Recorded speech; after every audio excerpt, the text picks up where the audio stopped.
Приветствую вас в студии на открытом воздухе. В эфире программа Ice News, и я ее ведущая Саргалана Неустроева. Сегодня в эфире. Более миллиарда рублей выделят на развитие внутреннего туризма в России. Актуальная паводковая сводка. Ледоход Уленска приостановился. В Якутске разработают единую концепцию озеленения улиц.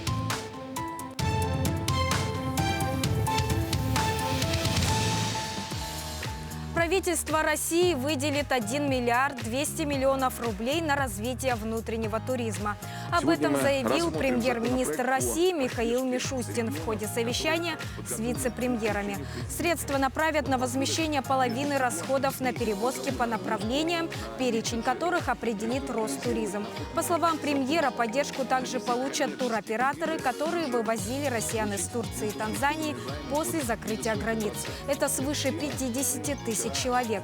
Компаниям, которые осуществляли возвратные авиарейсы, направят 1 миллиард рублей для компенсации их затрат. Кроме того, правительство выделит в этом году почти 5 миллиардов рублей на детский туристический кэшбэк. Сдвинут сроки внесения. По поручению главы государства мы сегодня выделим 5 миллиардов рублей на программу поддержки доступных поездок внутри страны для организации летнего детского отдыха. Речь идет о возврате половины стоимости путевки в летний лагерь на карту «Мир».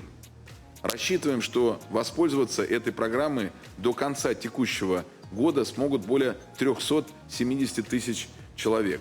Это также будет способствовать развитию внутреннего туризма и даст многим ребятам возможность отдохнуть с пользой для здоровья. В Комитете по охране природы дали информацию о продолжительности охотничьего сезона в Нерюнгринском районе. Так, с 21 апреля разрешили применение подсадных уток. С 7 по 16 мая открыта охота на глухаря, а с 11 по 20 мая нерюнгринцы могут охотиться на селезня утки и гусей. С 1 мая по 10 мая были проведены контрольные рейдовые мероприятия по охотничьим угодьям Нерюнгринского района. Выявлены 2 нарушения по статье 8.37, часть 1. Видите, какая у нас весна, затяжная немного. Опрос показывает, что утка летит, но чуть-чуть хуже, чем по сравнению с аналогичным периодом прошлого года.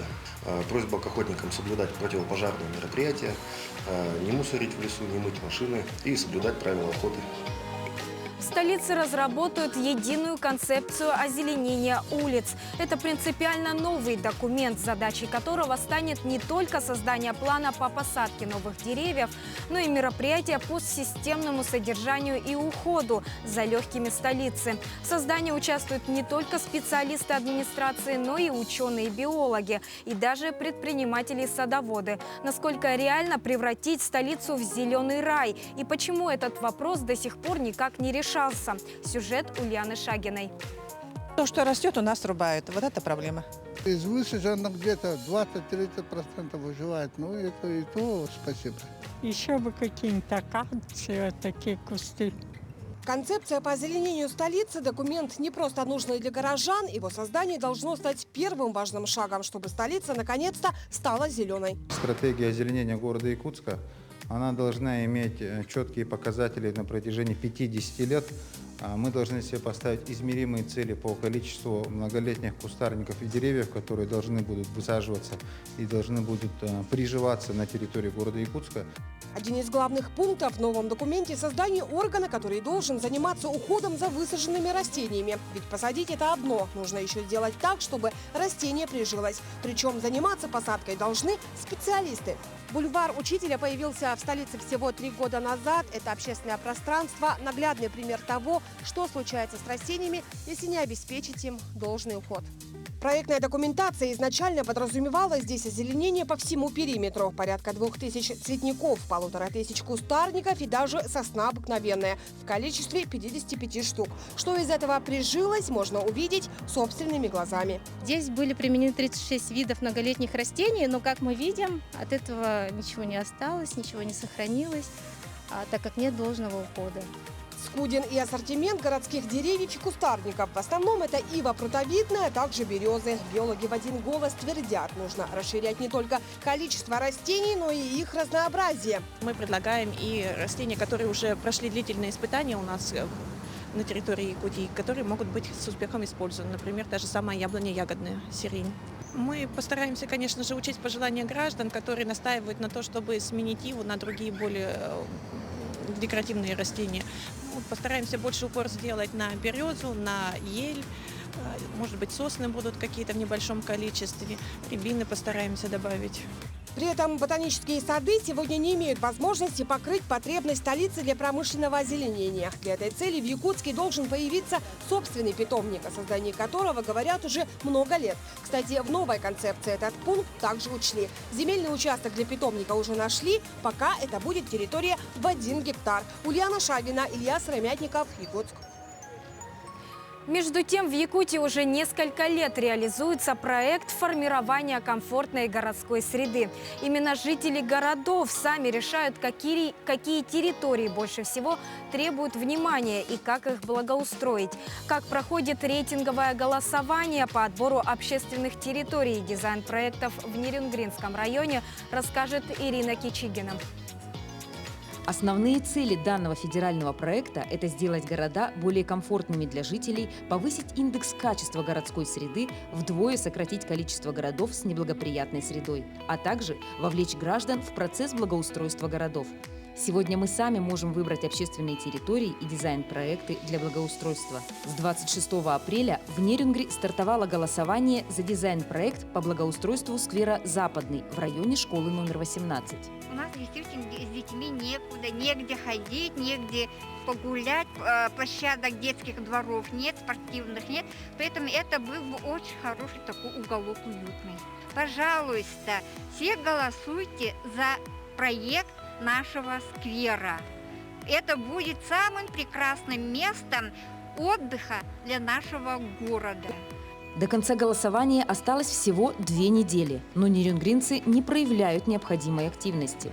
Для того, чтобы пройти отбор, нужно набрать не менее 10 тысяч голосов, а на сегодняшний день проголосовало всего около 1000 человек. Проголосовать можно на сайте Горсреда. Там указать регион, город, свои фамилию, имя, отчество, телефон и выбрать один из предложенных вариантов дизайн-проекта. Предложено будет 2 способа проголосовать. Способ один по номеру телефона, другой госуслуги. Рекомендую голосовать по номеру телефона. В чем там есть один такой момент. В общем, кодом подтверждения являются последние 4 цифры номера, который поступит на ваш телефон. И можно не отвечать, можно не реагировать на этот звонок, просто ввести последние 4 цифры номера телефона. Множество территорий получили новую жизнь в разных городах и поселениях России. Теперь от нашей активности зависит, станет ли Нерюнгри одним из них. Не будьте равнодушными к судьбе своего города. Ирина Кичигина, Вадим Барашков, Нерюнгри. Гидрологическая обстановка на реках Якутии спокойная. Накануне лед на реке Лене сдвинулся у Ленска. Однако в настоящее время ледоход у города приостановился. За последние 4 часа уровень воды поднялся на 3 сантиметра. Таким образом, большого притока воды специалисты сейчас не наблюдают. В ближайшие сутки ожидается движение льда на участке Ленск-Нюя.